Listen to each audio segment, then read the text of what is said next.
महाराष्ट्र में पिछले 24 घंटे में कोरोना के 9,181 केस और 293 की मौत। कोरोना से कुल मौतें 18,000 के पार। मुंबई में 1.25 लाख के करीब पहुंची कोरोना पीड़ितों की संख्या। पिछले 24 घंटे में 925 नए केस, 46 की मौत। कोल्हापुर में कोरोना के 35% पॉजिटिव रेट ने बढ़ाई सरकार की चिंता। कोल्हापुर में बड़े पैमाने पर टेस्टिंग की योजना बना रही है सरकार। मुंबई में शुरू हुई दूसरे चरण की सीरो सर्विलेंस स्टडी। पता लगेगा कितने लोगों में पैदा हुई एंटीबॉडी। पिछले महीने हुए सर्वे में 57% स्लम निवासियों में पाई गई थी एंटीबॉडी। मुंबई में महाराष्ट्र समाजवादी पार्टी के अध्यक्ष अबू आजमी में कोरोना काल में उन्होंने मनाया जन्मदिन, जुटाई भीड़। सुशांत केस में रिया शोविक और उनके पिता से ईडी ने 10 घंटे की पूछताछ की। रिया को बुधवार भी पूछताछ के लिए बुलाया जा सकता है। सीबीआई ने भी शुरू की सुशांत की सुसाइड की जांच। फरीदाबाद में सुशांत की बहन और पिता का बयान लेने पहुंचे अधिकारी। रिया चक्रवर्ती ने सुप्रीम कोर्ट में दाखिल किया नया हलफनामा। का आरुषि केस की तरह मेरा हो रहा मीडिया ट्रायल। रिया ने सुप्रीम कोर्ट में सीबीआई जांच पर उठाया सवाल। का मुंबई में जांच का अधिकार क्षेत्र। सुशांत के पिता पर संजय राउत के बयान को लेकर घमासान। जेडीयू ने शिवसेना नेता पर किया पलटवार। मंत्री और एनसीपी नेता नवाब मलिक का बयान। कुछ लोग फैला रहे हैं 12 एनसीपी विधायकों के बीजेपी में जाने की अफवाह। मुंबई के माटुंगा में रहने वाली कांता की सामने आई संवेदनशीलता। 4 अगस्त भारी बारिश के दौरान 7 घंटे तक सड़क पर भीगते हुए राहगीरों को किया खतरे से आगाह। ट्रैफिक सिग्नल पर महिला का चेहरा रखने वाले दुनिया का पहला शहर बना मुंबई। महाराष्ट्र के Chandrapur super thermal power station की चिमनी पर चढ़े मजदूर। जमीन के बदले स्थायी नौकरी की मांग। गुजरात के मोरबी में कोरोना की वजह से शिक्षक बेरोजगार। नमकीन बना रही है शिक्षिकाएं। गोवा में खनन शुरू कराने के लिए जीएमपीएफ ने पीएम से की दखल की अपील। का माइनिंग के बूते गुजर बसर करने वालों की भूखे मरने की नौबत। 141 अंकों की बढ़त के साथ 38,182 पर बंद हुआ सेंसेक्स। निफ्टी 56 पॉइंट्स बढ़कर 11,270 पर बंद। वीवो की जगह नए आईपीएल स्पॉन्सर खोजने के लिए बीसीसीआई ने जारी किया टेंडर। रेस में शामिल हुए टाटा, अडानी, आरआईएल और पतंजलि। 3 से 4 महीनों की जगह अब 5 से 6 हफ्ते में मिलेगी एफडीआई की मंजूरी। आरबीआई को मिला अधिकार। ग्रेच्युटी की मियाद 5 साल से घटाकर 1 से 3 साल कर सकती है सरकार। मजदूर संगठनों की शिकायत पर फैसला।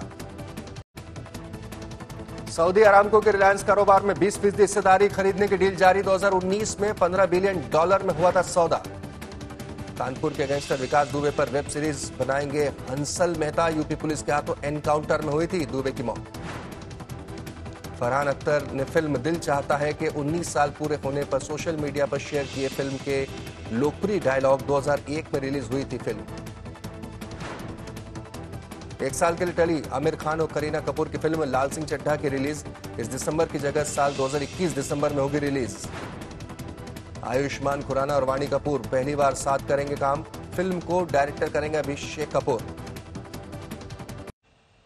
नमस्कार, मैं हूं भुवनेश सेंगर और आप देख रहे हैं आज तक।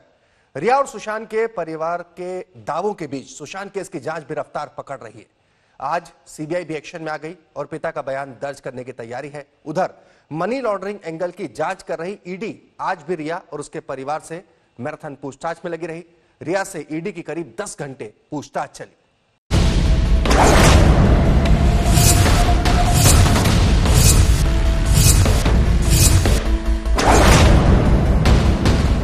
मैं कुछ पूछताछ करना चाहता हूँ, आप क्यों डरे?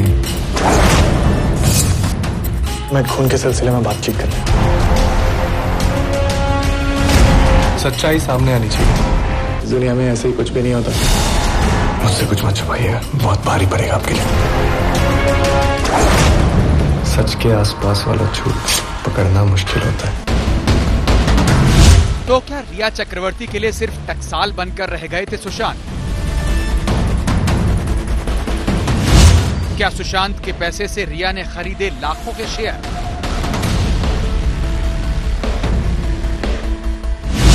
क्या सुशांत के पैसे से रिया और उसके परिवार वालों के फ्लैट खरीदे गए? रिया चक्रवर्ती को ऐसे तमाम सवालों के जवाब अब ईडी के सामने देने होंगे। 7 अगस्त के बाद सुशांत की गर्लफ्रेंड रिया चक्रवर्ती ने मुंबई के ईडी दफ्तर में एक बार फिर हाजिरी लगाई। रिया जैसे ही कार से उतरी, मीडिया के लोगों ने उन्हें घेर लिया। यहाँ रिया ने मीडिया वालों को ही अपने तेवर दिखा दिए। रिया परिवार का आरोप है कि आपने हत्या की है सुशांत की। रिया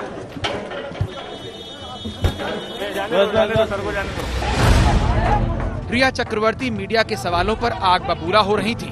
वो ईडी के दफ्तर के दरवाजे पर पहुंची थी। उसके बाद एक बार फिर पलटकर उन्होंने मीडिया की तरफ देखा। उनके भाई शौविक उन्हें समझाते हुए ईडी दफ्तर के अंदर ले गए। ईडी दफ्तर में रिया चक्रवर्ती का सामना कौन कौन से सवालों से पड़ा, ये तो हम आपको बताएंगे ही, लेकिन उससे पहले जान लीजिए कि सुशांत केस में ईडी के रडार पर कौन कौन से किरदार हैं। पहला नाम है रिया चक्रवर्ती का।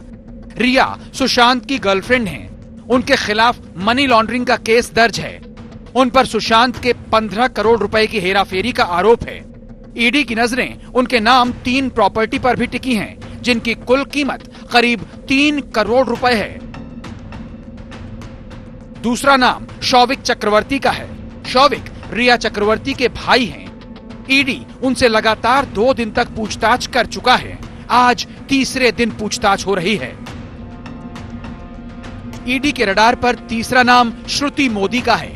श्रुति मोदी सुशांत और रिया की कॉमन फ्रेंड हैं। श्रुति रिया और उनके भाई शौविक की पूर्व मैनेजर रही हैं। श्रुति सुशांत की पूर्व बिजनेस मैनेजर थी। श्रुति मोदी सुशांत के पैसों का हिसाब किताब रखती थी। ईडी ने शुक्रवार को श्रुति से पूछताछ की थी। आज एक बार फिर ईडी ने श्रुति मोदी को पूछताछ के लिए बुलाया। ईडी की नजर सैमुअल मिरांडा पर भी है। सैमुअल मिरांडा रिया चक्रवर्ती के सहयोगी हैं। उनसे ईडी ने 2 दिन तक लगातार पूछताछ की थी। सैमुअल को रिया ने ही सुशांत के घर पर हाउस कीपिंग मैनेजर के तौर पर अपॉइंट किया था। ईडी के रडार पर इंद्रजीत चक्रवर्ती भी हैं। इंद्रजीत चक्रवर्ती रिया चक्रवर्ती के पिता हैं। इंद्रजीत चक्रवर्ती पर आरोप है कि सुशांत के पैसे से उनके नाम पर फ्लैट खरीदा गया। ईडी ने उन्हें भी पूछताछ के लिए बुलाया है। ईडी ने सिद्धार्थ पिठानी को भी पूछताछ के लिए तलब किया है। सिद्धार्थ पिठानी सुशांत के दोस्त हैं। वो पेशे से आईटी प्रोफेशनल हैं। सिद्धार्थ पिठानी को सुशांत बुढ़ा कहकर बुलाते थे। चर्चा ये भी है कि सिद्धार्थ पिठानी 14 जून को भी सुशांत के फ्लैट पर ही थे। ईडी का मानना है कि सिद्धार्थ पिठानी से सुशांत के फाइनेंशियल लेन देन की जानकारी मिल सकती है। जहां एक तरफ ईडी के कई सवालों का जवाब देने में रिया चक्रवर्ती असफल रही, तो वहीं ईडी ने न सिर्फ रिया चक्रवर्ती का सामना दस्तावेजों से कराया, बल्कि उनके भाई शौविक, चार्टर्ड अकाउंटेंट्स श्रुति मोदी और सैमुअल मिरांडा के बयानों से भी कराया। लेकिन क्या ईडी सुशांत की मौत की गुत्थी सुलझा पाएगी? इस पर सबकी निगाहें हैं। 7 अगस्त को रिया चक्रवर्ती से करीब 8.5 घंटे तक मैराथन पूछताछ हुई थी।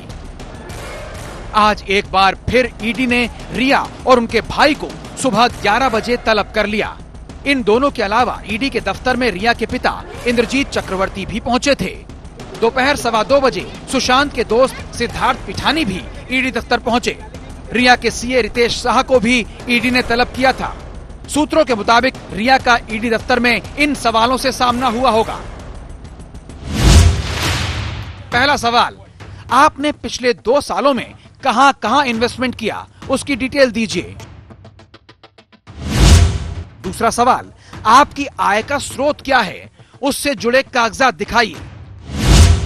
तीसरा सवाल, सुशांत के खाते से जो रकम आपके खाते में गई, उसे आपने कहां खर्च किया, उसके कागजात दिखाइए।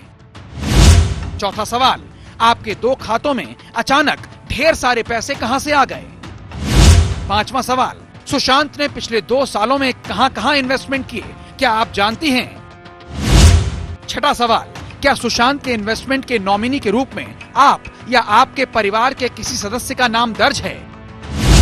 सातवां सवाल, आपके और आपके भाई के नाम दर्ज फर्म्स क्या करती हैं, उनका पैसा कहां से आया। 11 तारीख कल जो फैसला आएगा वो पता चल जाएगा कि कौन पक्ष सही है नहीं है। बट मेरे ख्याल से अगर कोई एफआईआर है या कोई भी पेपर वर्क होता है तो बिना एविडेंस का नहीं होता है। तो मेरे ख्याल से कहीं ना कहीं जो आरोप लग रहे हैं और जो फाइनेंशियल ट्रांजैक्शन हो रहा है वो कहीं ना कहीं सही होगा। और मेरे ख्याल से सुप्रीम कोर्ट इस चीज़ को करते हुए सीबीआई के फेवर में इस चीज को आदेश देगी, ऐसा मुझे लगता है। 7 अगस्त को ईडी की पूछताछ में रिया चक्रवर्ती ने तमाम सवालों के गोलमोल जवाब दिए थे। मसलन अचानक से उनकी आमदनी बढ़ जाने पर रिया ने बताया था कि उनके पिता उन्हें पैसे देते हैं। आज ईडी ने उनके पिता को भी पूछताछ के लिए बुला लिया।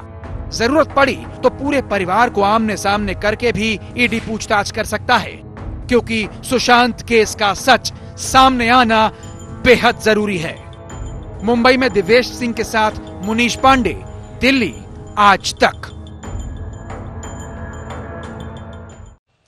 एक तरफ रिया चक्रवर्ती पर ईडी और सीबीआई का शिकंजा कस रहा है, तो वहीं सुशांत केस पर राजनीति भी शुरू हो गई है। शिवसेना नेता संजय राउत ने सामना में सुशांत के परिवार को लेकर विवादित टिप्पणी कर दी। साथ में ये आरोप भी मढ़ दिया कि ये सब महाराष्ट्र सरकार को गिराने की साजिश है। सुशांत के परिवार वाले अब संजय राउत के खिलाफ मानहानि का केस दर्ज करवाने की तैयारी कर रहे हैं। मैंने ये कहा है कि फैमिली में भी उसका अगर सब कुछ ठीक होता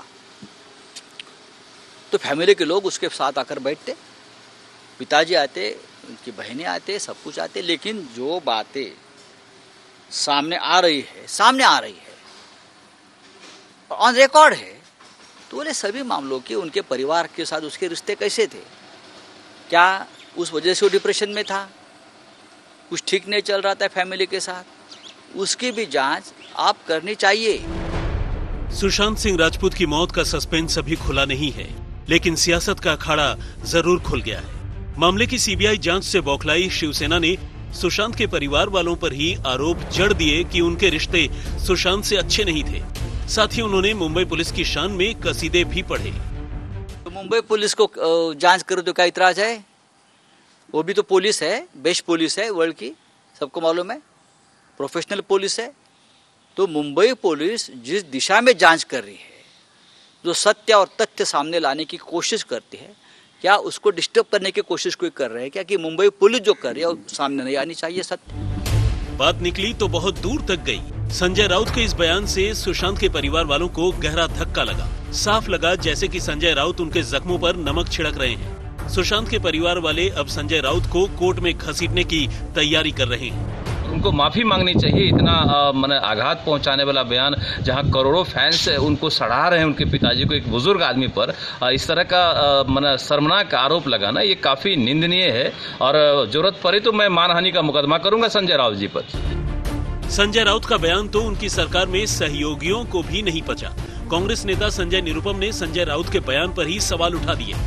जिस प्रकार से शिवसेना के सांसद ने कल सुशांत सिंह के परिवार के बारे में अनाप शनाप बातें कही है, मुझे लगता, पता नहीं उसमें कितना तथ्य है, मुझे नहीं मालूम है, लेकिन ये वक्त नहीं है इस तरह की बातें करने का।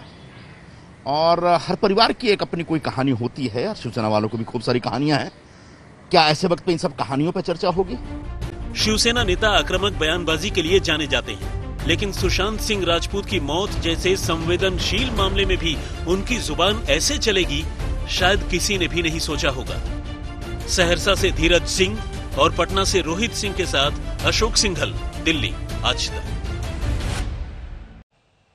मुंबई मेट्रो में आज के लिए इतना ही। दीजिए इजाजत। तमाम खबरों के लिए आप बने रहिए हमारे साथ और देखते रहिए आज तक।